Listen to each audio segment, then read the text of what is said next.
we present the KIIT International MUN Secretariat 2025. And a very warm welcome to all of you to MUNoculis Insights. We promise by the end of today, you will not just know what an MUN is, you will feel ready to own the committee room. So, first things first, what exactly is an MUN? Model United Nations, or MUN, is a structured simulation of the United Nations where participants step into the shoes of diplomats representing various countries. Delegates engage in discussions, negotiations, and policy making on pressing global issues, all while adhering to diplomatic protocol and procedure. Before we proceed, we would like to formally extend our heartfelt gratitude to our sponsors, Kalinga Youth, the Archies, and the Mains, for their unwavering support and invaluable contribution in making this event possible. We would now like to warmly welcome Team Academics and Delegate Affairs first to tell us more about MUN. This year, KIIT MUN 2025 is all set with 15 committees, each crafted with every experience level, from beginners taking their first naval swimming step to pros ready to set the room on fire. We have got both single and double committees. Because sometimes diplomacy is better in pairs. Now it's time to meet the real stars, our committees. Let's start with Shreya, who will walk you through IPCC. Thank you, Cleo. The Intergovernmental Panel on Climate Change, also known as IPCC, is a United Nations body that addresses global climate crisis through science, policies, and diplomacy. It brings together experts from around the world to assess climate data and provide science-based report. IPCC plays a crucial role in raising awareness and driving global action towards mitigating the climate change. Through its comprehensive reports, IPCC provides policymakers with reliable scientific information and helps them make well-informed decisions. Its findings serve as the foundation of international agreements and help countries create sustainable and climate-resilient plans. By fostering the collaboration between scientists and governments, IPCC ensures that the global climate policies are grounded in credible evidence and shared responsibility. It's a beginner levels in the delegate committee. Now, the chairperson for IPCC is Mr. Avis Mishra. He's a familiar face at conferences across Orissa with passion for meaningful dialogue and impactful discussions. Then we have Mr. Pratham Golsha, serving as the vice co-chair of IPCC at KIIT, bringing his expertise as a PhD scholar and sustainability professional. Then we have Adiraj, serving as vice co-chair of IPCC at KIIT, contributing a strong background in public policy and strategic analysis. Then we have Dissek.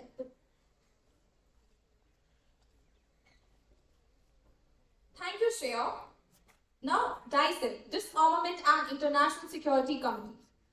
It is guided by the principles of UN Charter. Dissek major focus is on non-proliferation, nuclear arms, and convolution weapons. Dissek has treaties such as Nuclear Non-Proliferation Treaty, CTBT, Comprehensive Test Ban Treaty, and FMCT, which is Precise Material Cutoff Treaty. It also addresses the illicit trade in conventional arms, autonomous weapon system, and various complex security proposals. It is a single delegate, beginners level committee. Now, stepping ahead, I would like to read the chairperson of this committee, Satyajit Sahani. He is an MBA graduate, published poet, and sports enthusiast with a decade of experience in the MUN circuit. Driven by a go-getter philosophy, he believes that if you want something, you go after it. Anything less is an excuse. We have Vice Chairperson, Ms. Sritoshmani Bhattacharya. Sritoshmani is a postgraduate student at Jadavpur University pursuing English literature with over 7 years of MUN experience. Her passions include human rights, international law, climate change, shaped by her long-standing journey through MUNs in Kolkata and beyond. Now moving upon, I would like to call Anshu to address UNHCR.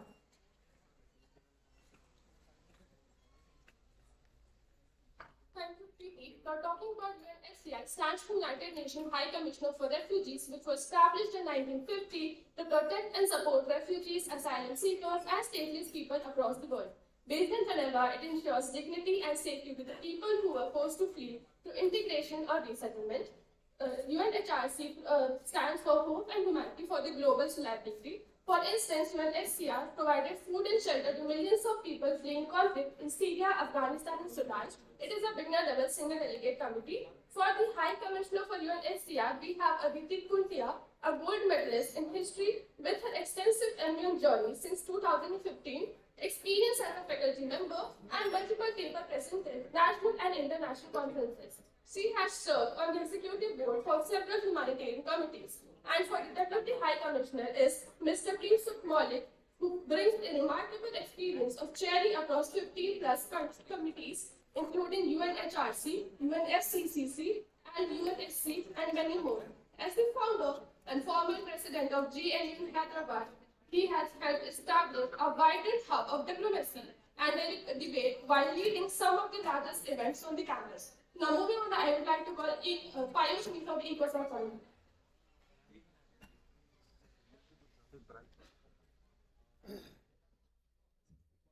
The Economic and Social Council, formerly known as ECOSOC, is one of the 6 principal organs of the United Nations. Established in 1945, ECOSOC serves as the central platform for fostering international cooperation on economic, social, and environmental issues.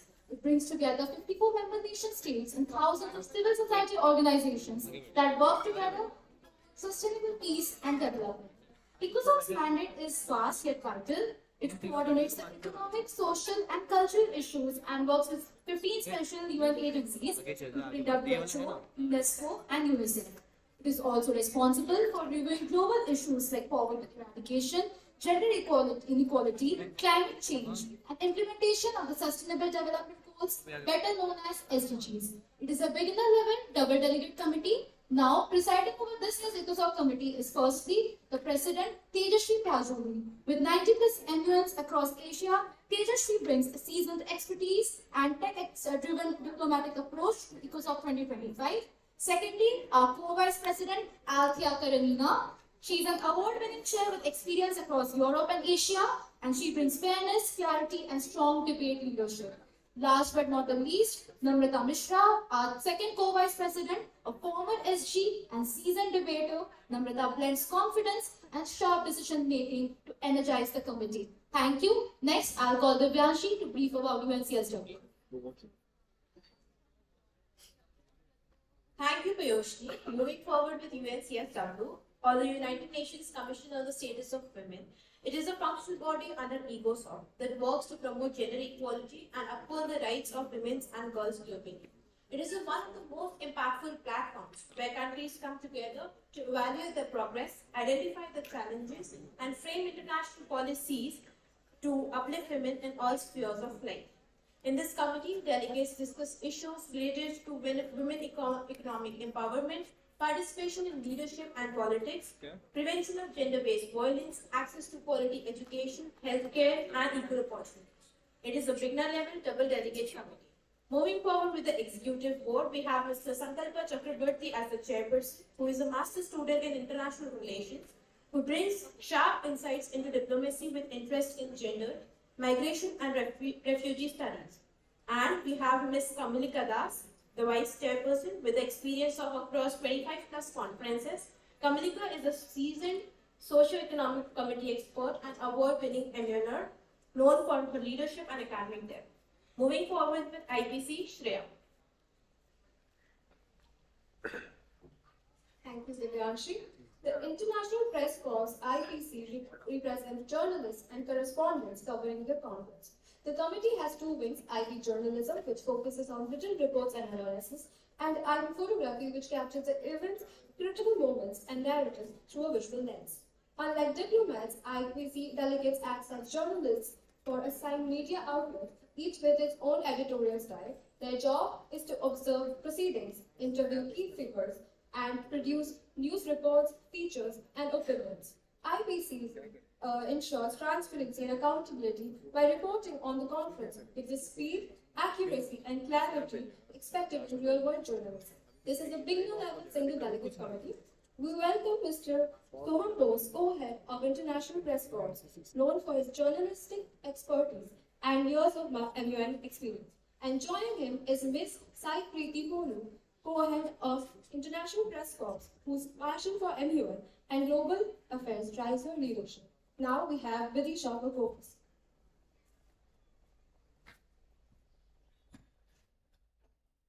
Thank you, Shreya. COPUS, Committee on the Peaceful Uses of Outer Space, is the UN body responsible for ensuring that space remains a domain for peaceful cooperation, technological advancement, and shared benefit for all humankind.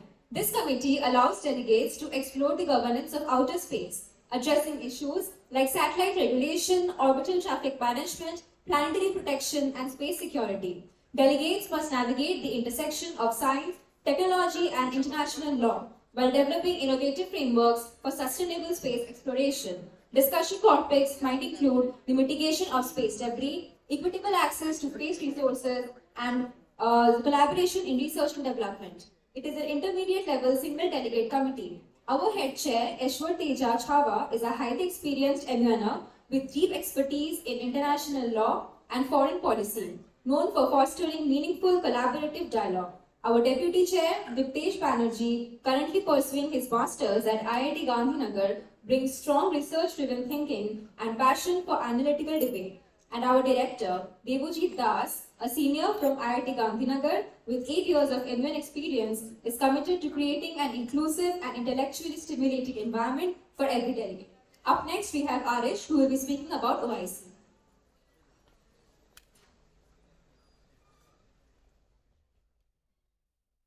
Disha, talking about OIC, the Organization of Islamic Cooperation, or OIC, was founded in 1969 after the arson attack on Al-Aqsa, a movement that united the whole Muslim world in grief and solidarity.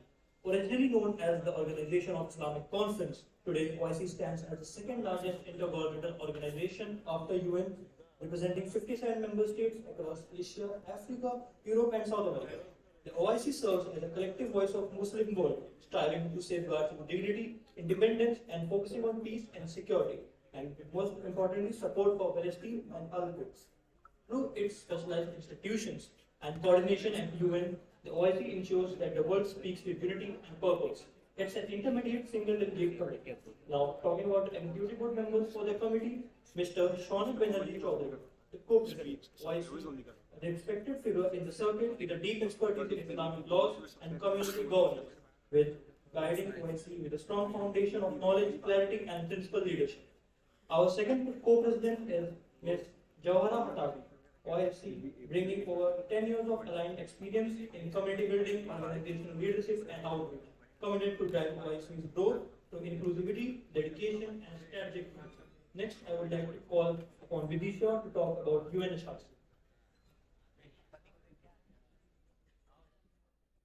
Thank you, Arish. UNHRC, United Nations Human Rights Council, serves as a central platform within the UN system dedicated to promoting and protecting human rights across the globe. It provides a forum where member states come together to discuss urgent humanitarian concerns, review country-specific situations, and strengthen international laws that safeguard human dignity. Topics debated can include freedom of expression, gender equality, and accountability for human rights violations. This is an intermediate level single delegate committee. Leading the committee is our president, Mr. Vivek Pradhan, whose decade-long experience in the MUN circuit reflects both exceptional diplomatic insight and a composed, courteous approach to conflict resolution. Supporting him in this responsibility is our vice president, Ms. Sadicha Bal, a law scholar whose analytical thinking and belief in constructive negotiation shapes the very essence of meaningful debate within this committee. Up next, we have Alithya, who will be speaking about UN Peacekeeping Ministerial.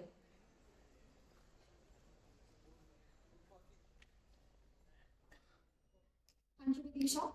The United Nations Peacekeeping Ministerial aims to promote global peacekeeping by the means of political commitment, capacity building, but also by global diplomacy. It ensures accountability and functioning of peacekeeping forces, especially in conflict-ridden zones, countries like Syria, Sudan, and Congo.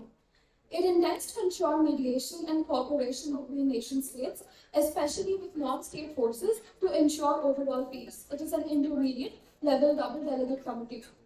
The chairperson for UN peacekeeping is Wandile Msomi. His MUN journey began in 2017 and has continued ever since, including participation in countries like South Africa, the United States, and also Ghana. The vice chairperson is Shokmoni Dotto. He is a third-year student currently pursuing his undergrad at the Department of International Relations at JU. He started his journey in 2021 and has participated in more than 55 conferences and even earned accreditations from UNDP and ILO. Next, I will call upon Arish to tell you all more about OPCW.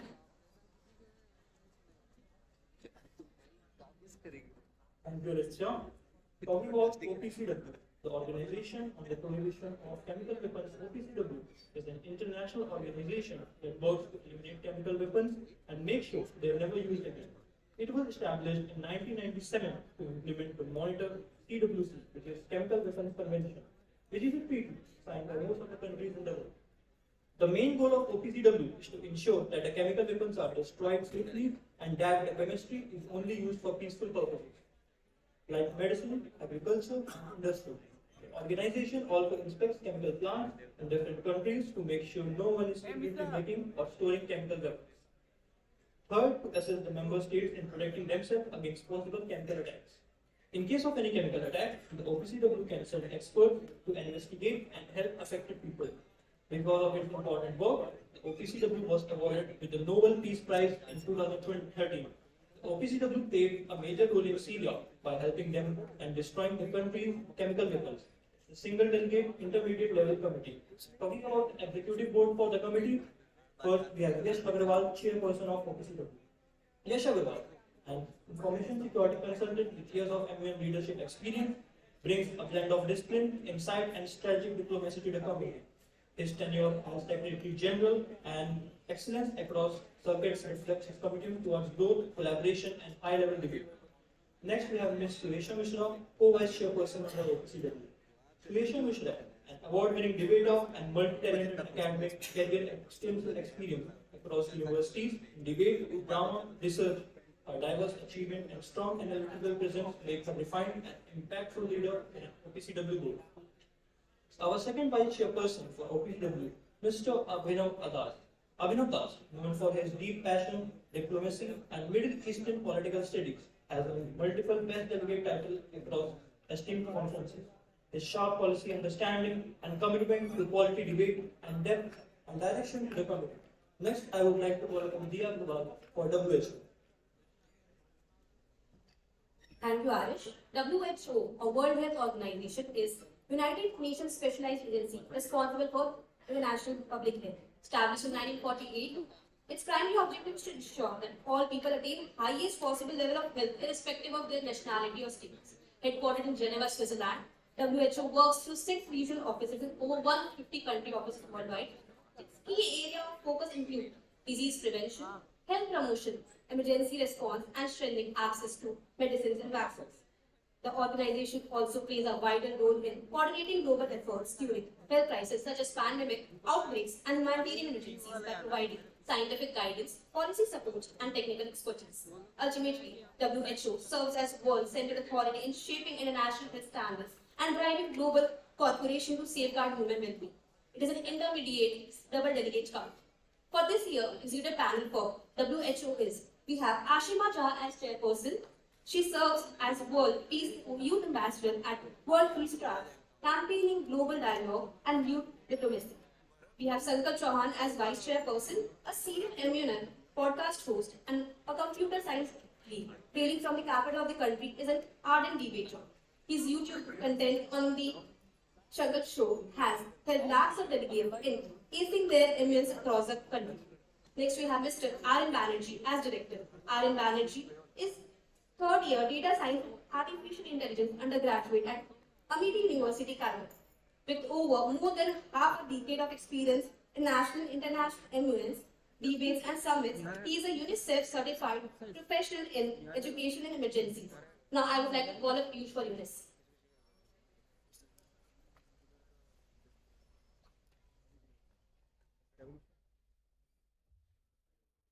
Thank you, Dia. The United Nations Security Council, commonly known as UNSC, is one of the 6 main principal organs of the United Nations. It consists of 15 member states, including 5 permanent members, the United Kingdom, the United States, France, Russia, and China, who together hold the power of veto. the UNSC addresses some of the most pressing global issues such as sanctions, armed conflicts, peacekeeping operations, and nuclear non-proliferation. And presiding over this committee is our President, Mr. Mohit Mehra, who has been an active part of this MUN circuit for past 7 years. Having always found comfort in fast and proceed intensity committee rooms, he now uses his experiences to help develop diplomacy, awareness, and confident decision making. Here, in KIIT MUN 2025, the UNSC is an advanced level single network committee. Thank you. Now I would like to call Project to talk us through the IRMCT.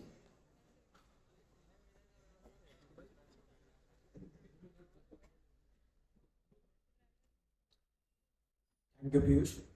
IRMCT stands for International Residual Mechanism for Criminal Tribunals. Okay. It is a tribunal established in 2010 under UNSC Resolution 1966 to continue the residual work of the ICTY, which was the International Criminal Tribunal of former Yugoslavia, and ICTR, which was the International Criminal Tribunal of Rwanda. Criminal tribunals in general are special international courts that prosecute individuals accused of committing serious crimes under international humanitarian law such as genocide, war crimes, crimes against humanity, and aggression. By doing so, the IRCT guarantees justice to its witnesses and victims and has 25 independent judges overseeing cases in its mechanism. It has branches in the Arusha and The Hague. The IRCT is an advanced level single delegate committee. Introducing the EVs, Mrs. Diana Beatrice will serve as the president of IRMCT. Recently graduated with honors as a bachelor in international relations in the University of Indonesia, Diana warmly welcomes all delegates in IRCT. She is grateful to have experienced many kinds of debate over the years and is hoping to give delegates a memorable experience. We also welcome the registrar of IRMCT, Mr. Anish Ji. Anish is a computer science student at Dayananda Sagar College of Engineering. A seasoned MUN with 38 Best Delegate Awards, who is known for his eloquence, composure, and balanced approach to discourse. Now, I would like to call forward Aditya to speak on World Summit on Global Governance. Thank you, Project. First, it's important to differentiate the World Summit on Global Government from conventional UN organs. This is an expert-level platform, and its specific purpose is to rethink how the international community addresses issues that transcends national community. The summit is based on a specific understanding that current global dangers like climate change, cyber threats, pandemics, and resource competition cannot be addressed by any individual state acting alone. This premise means that cooperative mechanisms and shared responsibilities are required. Therefore, the work of this committee is focused on future governance models. Delegates will be tasked with discussing proposals for building new international institutions, redesigning current governance system, and creating frameworks to ensure stability against future crises. It is an advanced level single delegate committee.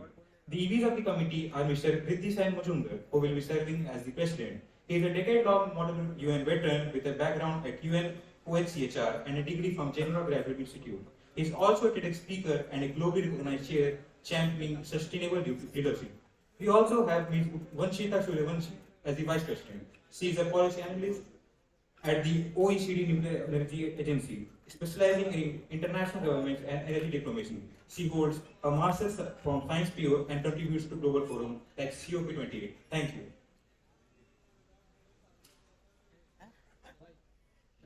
Pretty cool lineup, right? This year's committees are diverse, dynamic, and definitely neighborhood. I'm sure there's something for everyone here, from hardcore geopolitics to space and sustainability. Behind every productive session lies a well-crafted roadmap. Today, these roadmaps take the form of agendas. We'll steer our committees towards informed and insightful discussions. Allow us now to introduce the agenda for each and every committee. For IRCT, the agenda is case number MICT 13 to 56, dated August 25, 2020. The title is The Prosecutor versus Manali. For OIC, detangling the Duran, bringing peace initiatives and de-escalation across the Afghanistan-Pakistan border.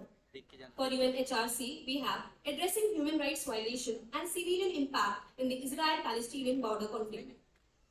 For UNHCR, we have strengthening international and regional response mechanisms to the Sudan refugee crisis. For COPUS, we have reviewing the adequacy of existing international legal frameworks governing outer space in light of increasing commercialization and non-traditional space actors. For DICE, Disarmament and International Security Committee, we have the question of veto. For IPCC, we have 1. Examining the impact of climate change on cities, including economic and non-economic losses to guide risk and mitigation policies. 2nd, evaluating the feasibility of just transitions, particularly in mobilizing finance for circular economy initiatives and bolstering community resilience. For WHO, the first agenda is bridging the global research divide by ensuring equitable access to health innovation, technology, and epidemic management. Stepping ahead, second, is addressing the global burden of rare diseases with emphasis on access, research, and universal health coverage. For OPCW, we have revisiting CWC to prevent the re-emergence of climate chemical weapons in light of recent conflicts. For UN Peacekeeping Ministerial, we have enhancing the operational effectiveness of existing UN peacekeeping frameworks with respect to asymmetric armed conflicts. For UNCSW, we have recognizing, reducing, and redistributing unpaid care and domestic work. For World Summit on Global Governance, we have reimagining and readapting the United Nations system for a multipolar international order. For UNSC, we have number 1, threats to international peace and security arising from instability in the Red Sea region. 2nd, discussion in atrocities caused by the UNPKF in conflict areas with special emphasis on Haiti and Kosovo. The 3rd, for review of mandate and operational capacities of UN forces in responding to M23 crisis in Eastern DRC. For ECOSOC, we have first, strengthening global governance and economic resilience against AI-generated misinformation and deepfakes. Second, we have developing a global framework for managing electronic waste. For IPC, we have coverage of committee proceedings.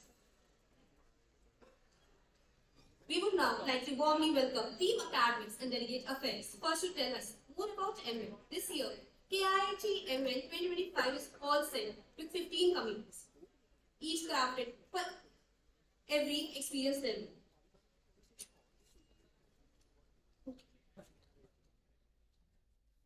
Now comes the most exciting part of the MUNs, the ROP. At KIIT MUN, we follow two ROPs, namely UNA USA and UN for MUN. But we'll talk about those in details shortly.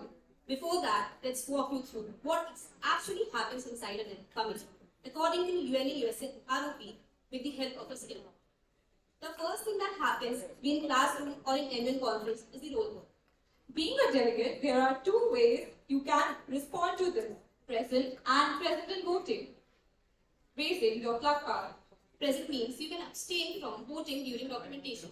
Present in voting means you have to either vote for or against. The delegate of Switzerland.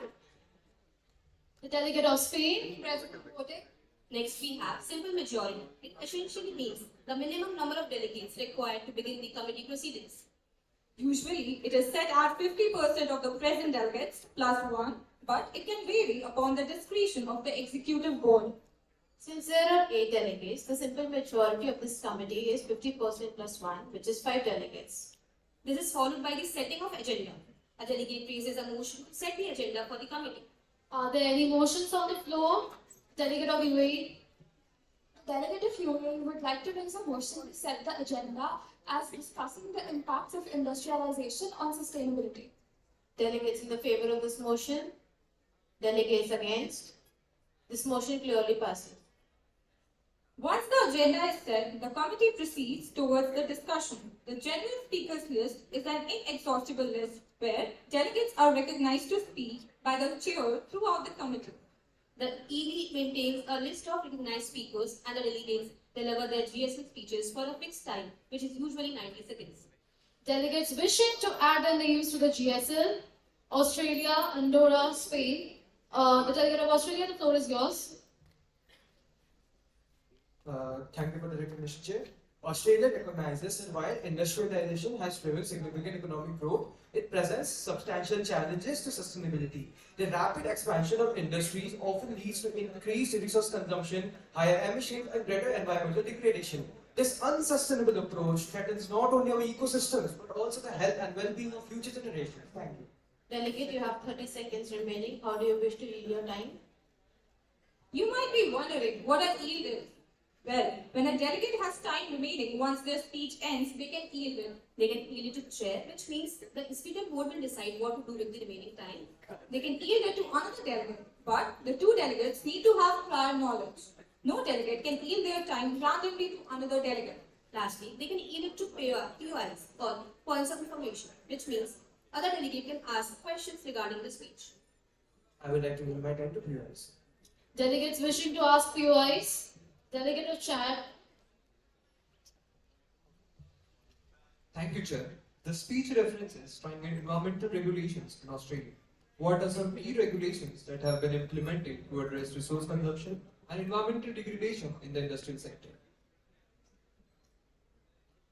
After a few speeches from GSL, the committee usually moves into a moderated or an unmoderated caucus. Moderated caucus means a discussion of sub-agenda where the delegates speak for a fixed time.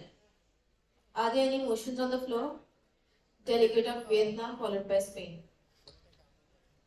The delegate of Vietnam would like to raise a motion to suspend the formal debate and move into a moderated caucus on the topic elimination of the gender pay gap in industries with a total timing of 30 minutes and each speaker's time of 30 seconds.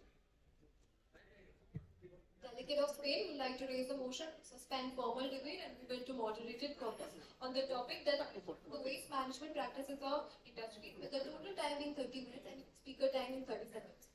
Delegates for the motion raised by Vietnam. Delegates against. This motion clearly failed. Delegates for the motion raised by Spain. Delegates against. This motion clearly passes. Delegate of Spain, do you want to be the first speaker or reserve your rights? I would like to reserve my rights. Other delegates wishing to speak in this moderated caucus? Poland, Andorra. Delegate of Poland, you can speak. The delegate of Poland would like to highlight the crucial issue of industrial waste management that has significant environmental impacts. As a country known for its beautiful landscapes, we must prioritize sustainable waste management to protect our natural heritage. Interestingly, Poland has the lowest industrial waste output in the world, a testament to our pioneering efforts in waste reduction. Strong policies and enforcement are key, so let's work together to safeguard our environment for generations to come. Yes, the delegate of Switzerland. Delegate of Switzerland would like to raise a point of order. Go ahead, delegate. The delegate of Poland mentioned Poland has the lowest industrial waste output in the world, a testament to our pioneering efforts in the waste reduction, which is a factually incorrect statement. Thank you, delegate. Points are another aspect of ROPs. They can be of four types. Point of personal privilege, which is used by delegates for any personal request, for example, asking for repetition of another delegate's speech or to receive a call, etc. Point of order is used to point out procedural or factual inaccuracies. Point of information is raised by the delegates to ask questions regarding previous speeches. Lastly, point of inquiry is raised when there is a doubt regarding the committee proceeding. Another motion can be raised to establish an unmonitored caucus, which means the delegates are allowed to converse freely with each other and decide on the committee proceedings. These motions are especially used for lobbying by the delegates. Are there any motions on the floor? The delegate of Andorra. The delegate of Andorra would like to suspend the formal debate and move into an unmoderated caucus for a duration of 20 minutes. Delegates for. Delegates against. This motion passes. During the course of the committee, multiple mod caucuses and unmod caucuses are raised. The end of the committee is marked by introducing a document. A document is the ultimate objective of the committee, where the discussions of the committee are summarized. There are various types of documents like draft resolution, working paper, etc. However, there is specific to different committees. A discussion takes place to review the proposed document and to reach to a consensus. A motion is passed to adjourn the committee after the discussion on the documentation. Coming to the different types of ROPs, we now follow UNA-USA and UN for MUN, the previous demonstration. Here, follow the UNA-USA ROPs. So, we'll now give a brief introduction to UN for MUN. It is divided into three phases. First, formal consultation, which includes opening and closing statements. Formal informal consultations, which are antipupillus and moderated caucus in UNA-USA ROP. Last is informal consultation, which is similar to unmonitored caucus UNA-USA ROP. The discussion of the documentation is similar to UNA's theorems. The awards given in the order are Best Delegate, High Commendation, Special Mention, Honorable Mention, Verbal Mention in all the committees except IP. For IP, prizes are divided into two categories. For journalism, we have Best Journalist, High Commendation, Special Mention, and in order, for photography, we have Best Photographer, High Commendation, and Special Mention. That wraps up the basic of how an MUN committee functions. We hope this session have provided you with a clear understanding of the structure, procedures, and the spirit of diplomacy that defines every MUN. Now, I would like to ask Corporate Relations, who will be taking this workshop forward, to come up on the stage and begin their workshop.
Hello everyone, we are from Team Corporate Relations. I am Devi. I'm Aditya. So this is our first quiz in which you have to guess the brand by its tagline. So the first question we have is, which brand's tagline is your heart? And the options are Yamaha, Bajaj, Honda, ATM.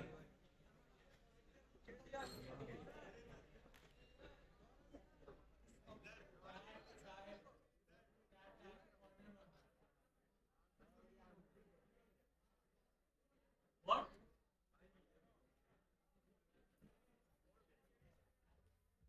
Yamaha. Okay, let's see the answer.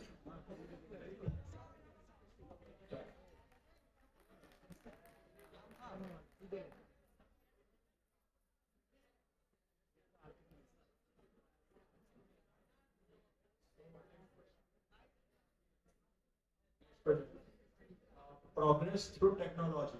The options are Audi, BMW, Mercedes, Skoda. The guy in red t-shirt. Option A. Yes.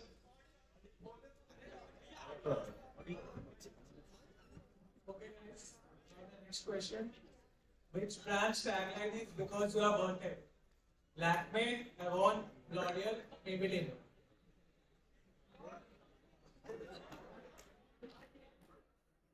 Okay, that and one guy, that guy. Shabir. Option D. Let's see the answer. Okay, great. Next question. Okay. So the tagline is bank in your pocket. Axis Bank, SBI Yono, ICICI Bank, and Kotak Mahindra.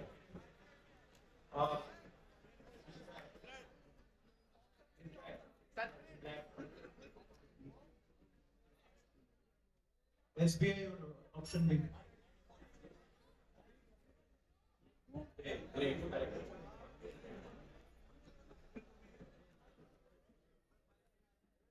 Okay, so the next question that we have is, tagline घर कुछ कहता है Asian Paints Berger Paints Breda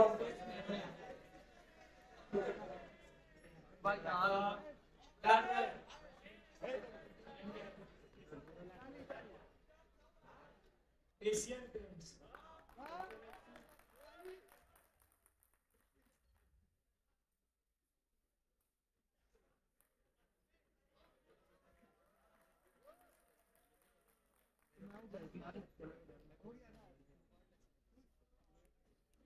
next question Shivam स्वाद अपने पन पर एवरेज पसना एमडीए रेडिएबिलिटी Tata tickets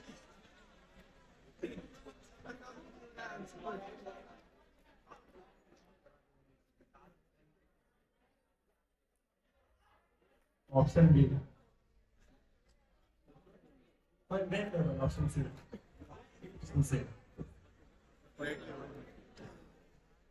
right here correct So guys, the last question for this quiz. Which brand tagline is स्वाद और सेहत का perfect blend? Sapola Gold, Freedom All, Fanta Cola, चिल्लाकर What?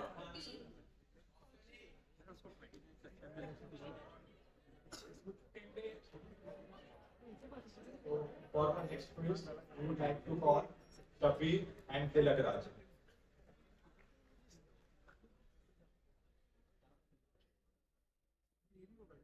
So hello everyone, myself Shabir and here comes Tilak. We'll be starting quiz number 2. So it's basically guess the brand by its ambassador.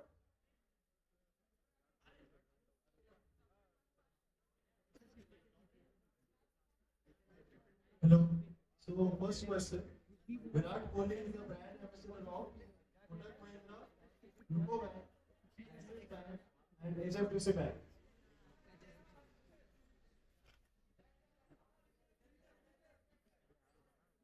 D. Option D. Okay, let's see the answer.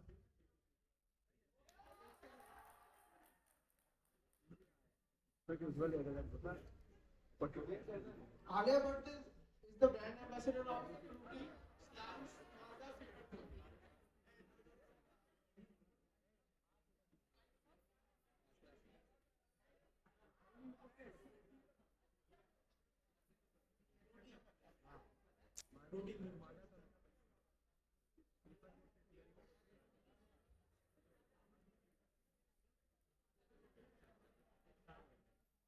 PV Sindhu is the brand ambassador of Puma, Adidas, Nike, New Balance. White sir. hey Puma Okay, we'll choose the answer.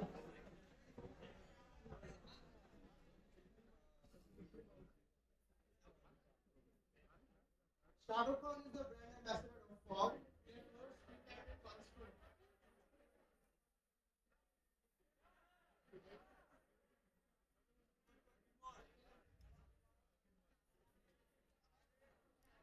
Option B. B. Denver. It's correct.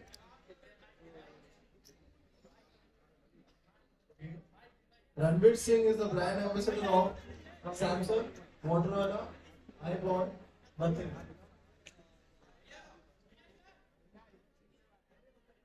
That black balloon.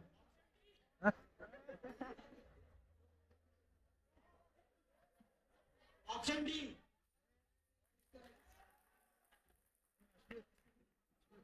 So here comes the next question. Hrithik Roshan is the brand ambassador of Tomato, Seiko, and Rolex Prado. Any of the guesses?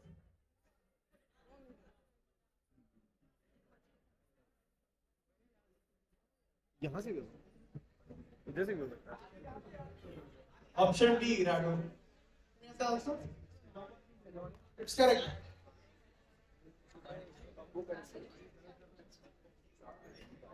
Okay. Neeraj Chopra is the brand ambassador of BMW, Lotto, Audi, Adidas.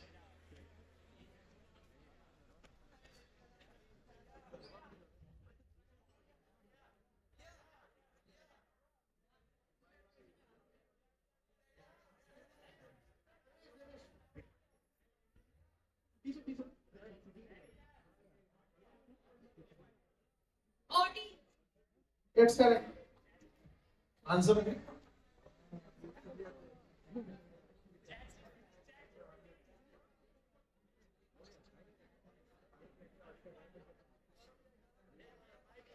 Next question. So it's basically guess the brand by its logo. Anyone? Anyone? We don't have any option for this question.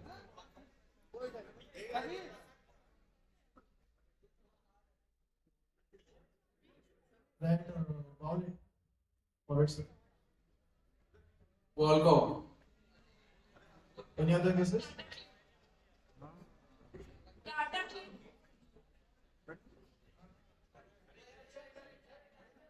Great. Qualcomm. Any other guesses? Any other guesses? Grace, sir? Quidditch. No. Any other guesses? Dinesh. No. First person. Any other guesses?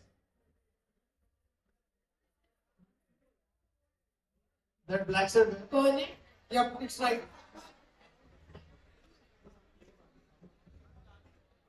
Yep, that's it. Okay, thank you. Thank you, everyone.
Very good evening to everyone. We are really excited to have you all here. I am Bhavya. And I am Dania. Together, we introduce you to one of the most dynamic and globally connected departments of our organization, the International Outreach Team, also known as the IoT. The IoT plays a crucial role in establishing our organization's international presence. We collaborate with international MUNs, national and international NGOs, and United Nations bodies. Exactly. Think of us as the bridge that connects the local initiatives to the world, whether it's establishing global partnerships or supporting cross-cultural projects. The IoT ensures that our world goes beyond the borders. We also facilitate communications between international collaborators and our internal departments, making sure everything runs smoothly, from process development to project execution. And I'll add, the team isn't just about formal partnerships. We also create meaningful interactions between students, educators, and professionals worldwide. Yeah, a mix of logistics, creativity, and global teamwork. But Tanya, instead of telling you everything, why don't we show how the IoT actually works? Great idea, Magda. Ladies and gentlemen, we have a short video that gives a behind-the-scenes look at the team's workflow, from planning to international collaboration. Let's play the video.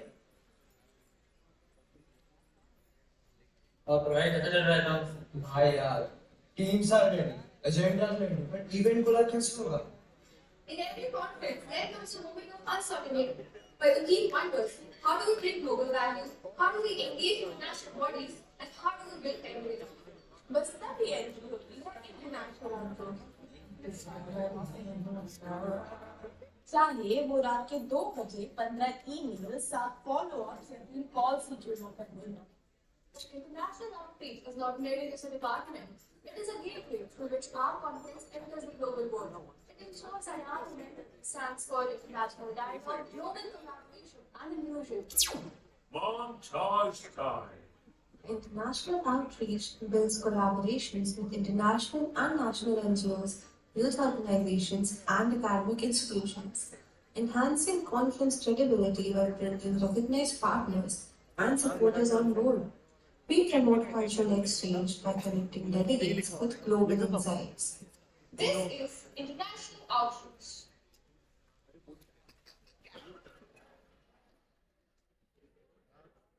We hope that gave you a clearer picture of what the IO team does and how we operate across different countries and time zones. And yeah, with being professional, we are extremely fun to work with. Now that you've seen us in action, it's time for something fun. Before we jump into the fun part, we thought we'd share a few fun insights about the IO team, things you won't find in the official brochure. For example, did you know, while collaborating with the international time zone, a member from the IoT is always on coffee, morning coffee or midnight coffee. Basically, we are fueled with caffeine and global enthusiasm. And since we work with so many countries, our email greetings range from good morning to good evening to happy almost weekends, all in the same thread. Oh, and here's a fun one. We've unofficially mastered the art of calculating time zones in our heads faster than most people can calculate a tip. Plus, every time we pronounce a partner's name or city correctly on the first try, we consider it a small victory and celebrate accordingly. So yes, behind all the global partnerships and strategy calls, there's a lot of laughter, cultural learning, and surprising number of international snack exchanges. All right. With those fun facts out of the way, let's get into the fun part. So now, a quick quiz will be conducted. And don't worry, it's light, interactive, and yes, there may be prizes. We'll ask a few questions. Feel free to raise your hand or signal creatively. We accept all forms of enthusiasm. We have Milagro and Aditya to conduct the quiz. All right, let's begin.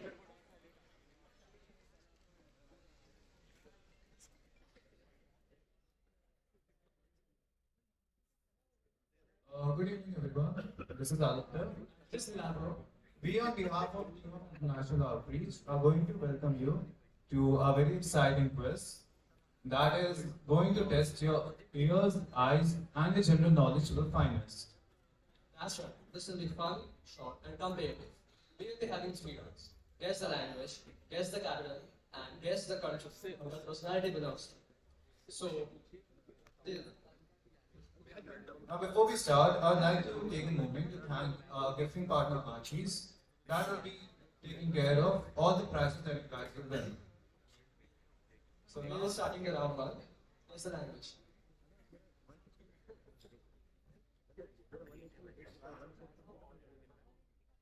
So for round 1, we'll give you an audio cue for 5 seconds, and all you have to do is guess the language that is playing in the audio. Keep your ears fast because we won't be repeating it anyway. So keep your ears open and your brains active. 从前，为了探寻皮肤年轻的秘密，我们森林的真大大自然向前走。The guy in the yeah.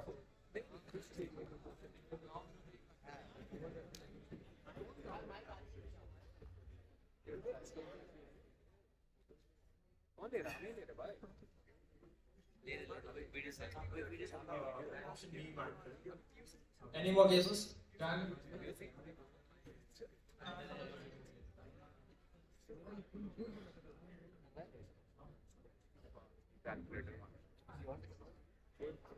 Okay, moving on to the next question. wie Feinstaub, Pollen, Rauch oder Tierhaare, lauern überall und gefährden unsere Gesundheit und Haut. Einfach den Backen. Here you go. Option B, Iris. Any more guesses? Sorry? Strawberry. That's correct. Your answer. That's correct. Moving on to the next question. 저희 회사에 전해주셔서 감사합니다. 당신의 프로젝트 모든 방법을 완벽하게 수행하고 있습니다. 가장 좋은 건 저희 회사에 대해 자세히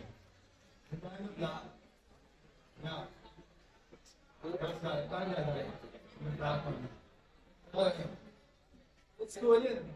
Yeah, it's correct. Yeah.